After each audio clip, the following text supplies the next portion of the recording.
Gnawa en un mot, si je devrais choisir un mot, je choisirais vraiment la magie. J'ai eu un choc en écoutant la troupe de Doudou Ndiaye Rose du Sénégal.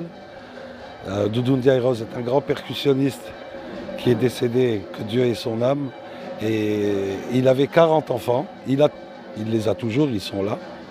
Et ces 40 enfants sont venus et ont fait une fusion avec les Gnawa. Pour moi, c'était franchement le moment le plus magique, en parlant de magie, de ces 25 ans. Il y a eu la fusion de l'année dernière que j'ai trouvé aussi très intéressante et en même temps, ça prouve que historiquement, on a entre les peuples africains un langage en commun. On ne parle pas la même langue parlée, mais on parle cette même langue musicale.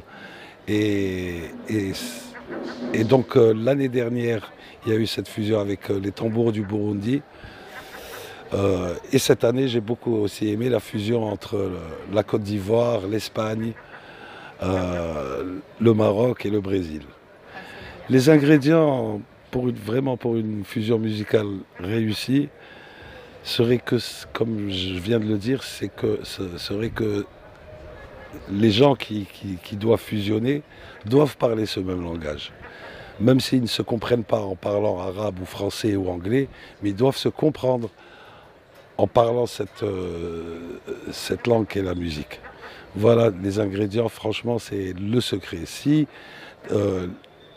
les Sénégalais comprennent les Gnawa, si les Brésiliens comprennent les Gnawa, si on parle cette langue, eh ben, on a tout pour faire quelque chose de magique, encore une fois. Moi, je peux vous dire qu'il y a 10 ans, le festival Gnawa, j'ai vu l'évolution ces 10 dernières années, et si ça continue comme ça, je crois que le festival Gnawa va inventer dans 10 ans un style musical qui sera reconnu mondialement. En tout cas, j'espère.